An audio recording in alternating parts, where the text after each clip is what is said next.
Os dois melhores alunos da escola, Viriato Correia. As provas compunham-se de duas partes. Na primeira, os examinadores interrogariam os dois concorrentes. Na segunda, estes se interrogariam a si mesmos. O secretário pronunciou o nome de Jaime. Uma faísca de curiosidade brilhou em todos os olhares. O menino caminhou para as duas carreiras vazias de carteiras, que estavam à frente da mesa. A assistência sorriu, satisfeita. A fisionomia alegre do pequeno e a segurança dos seus passos fez com que ele ficasse muito feliz. O sorriso saudável que trazia encheram-na de simpatia. O secretário bradou o nome do Floriano. Por toda a sala houve um ó de decepção abafado na garganta. Esperava-se um menino de beleza e do desembaraço do primeiro, e o que aparecia era uma criatura escura de rosto, franzina de corpo, mal vestida, com os braços na tipóia. Os exames começaram. E de repente aquele menino, que era todo confiança, começou a vacilar em suas respostas, a soluçar em seu falar, e aquele corpo esbelto, alegre e varonil começou a se camber, como se fosse uma árvore que acabava de ser tolhida e morta.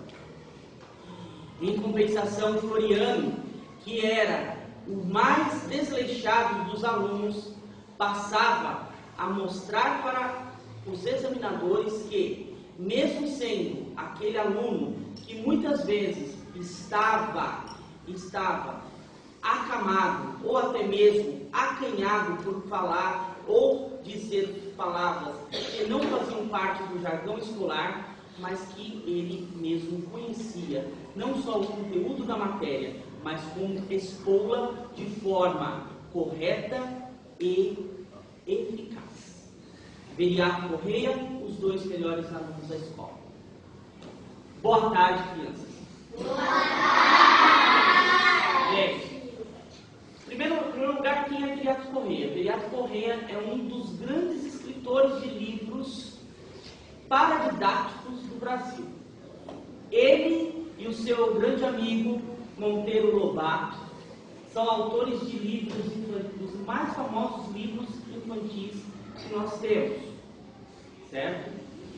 E esse texto que ele coloca para nós é de 1932, um texto já quase centenário, né? Um texto de quase 100 anos de idade, e aí que eu quis ler para vocês, que conta a história de dois meninos, certo? Dois meninos que iam ser examinados. O primeiro, todo confiante, e o segundo, certo? Foi do jeito dele.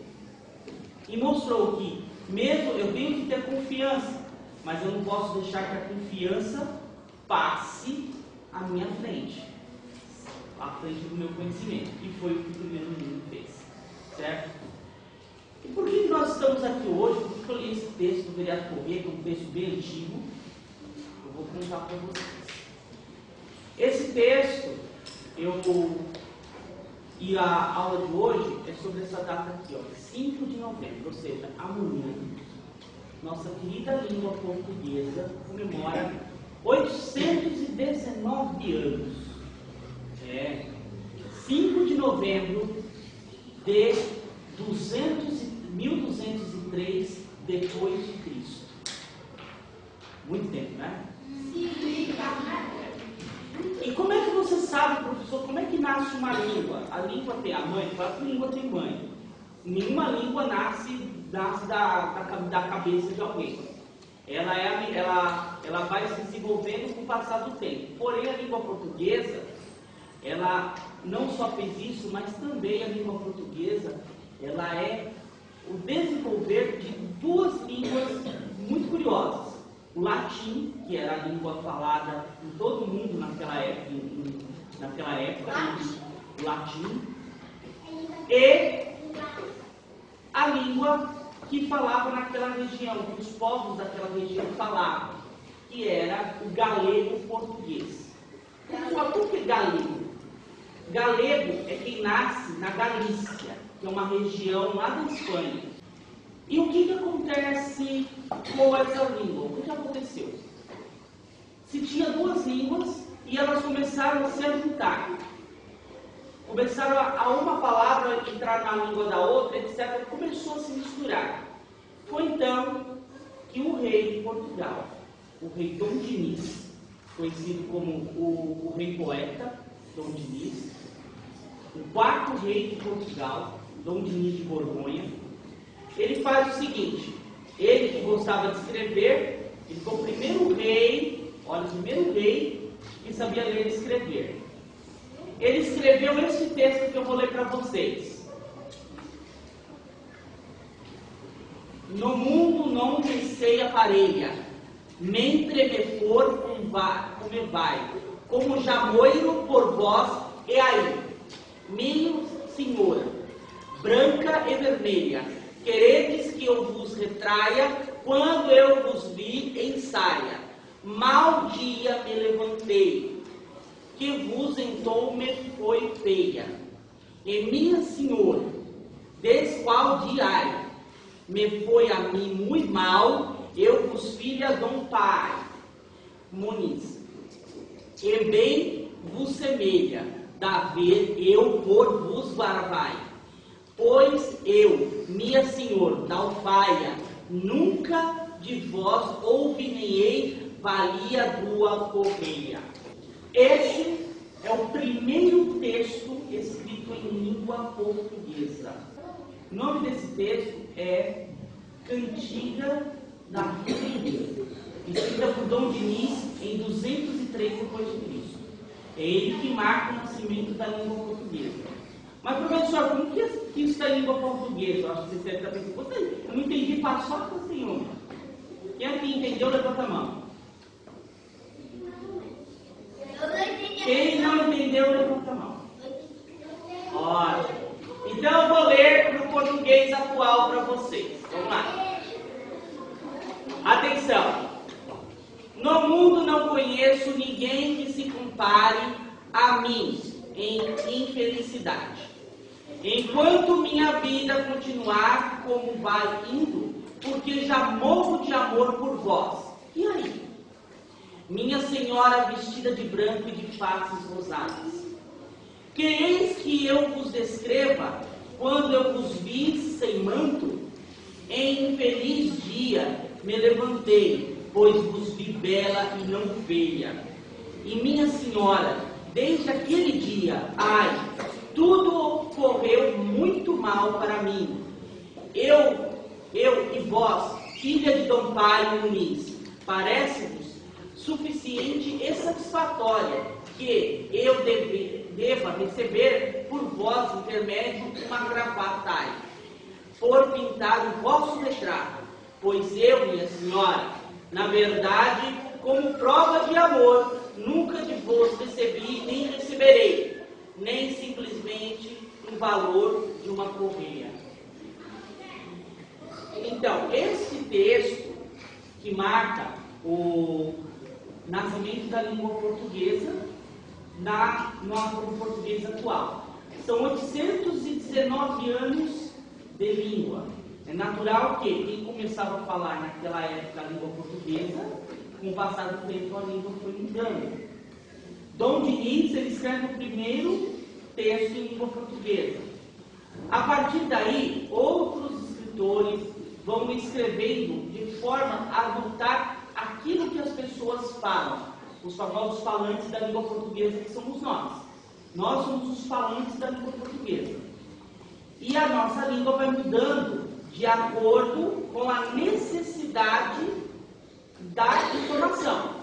Palavras que há 100 anos atrás a gente usava com frequência, hoje nós não usamos tanto.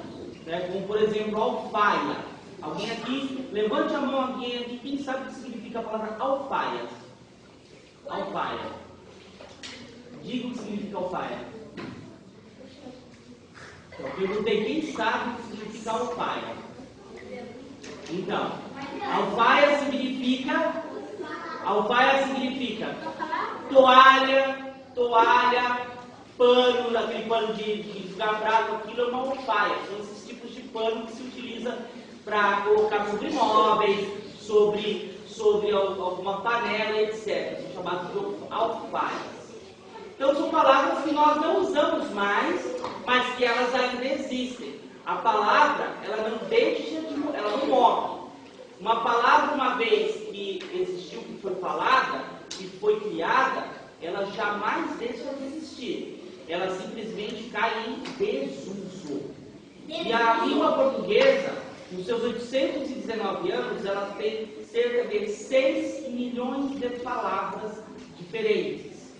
Desses 6 milhões de palavras diferentes, apenas 2 milhões é que nós utilizamos hoje, ou seja, 4 milhões de palavras estão em desuso, ou seja, palavras que nós não usamos mais.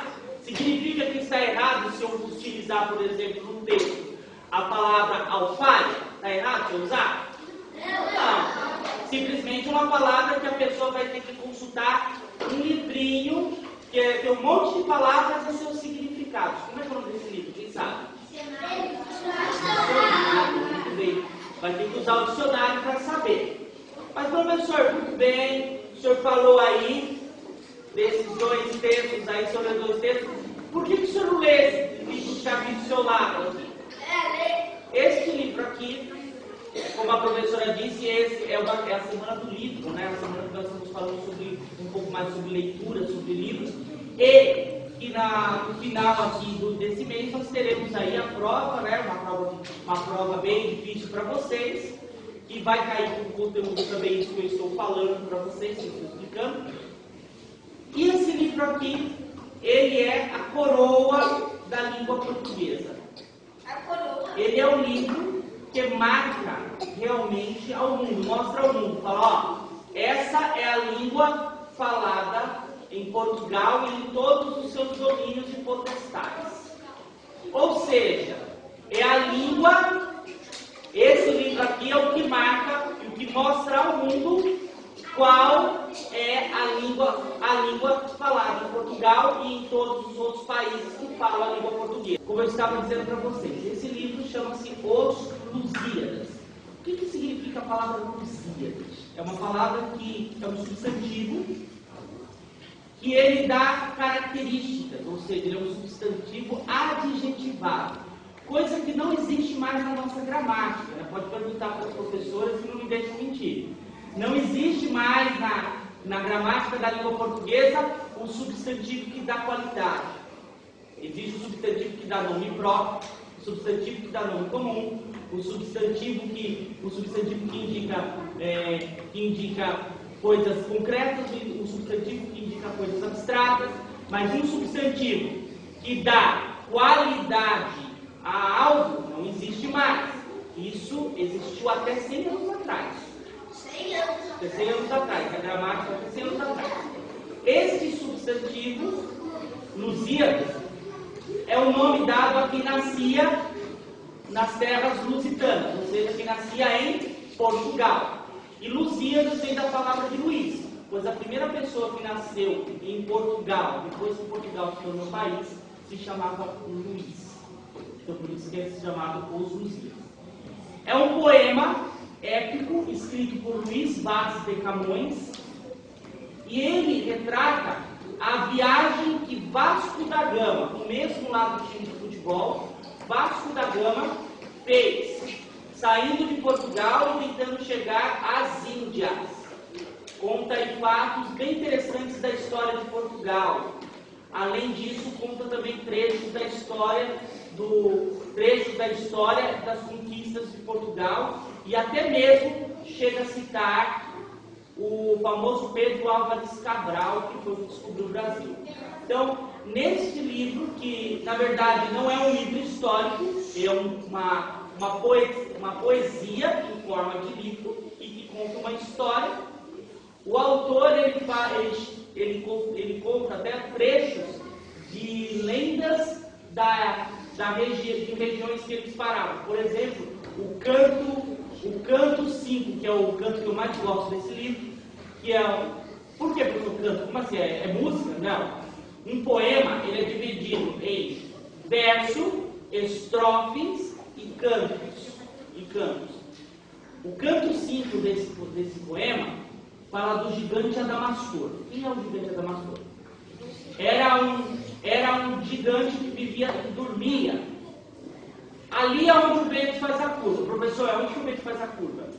O vento faz a curva ali no extremo sul da África.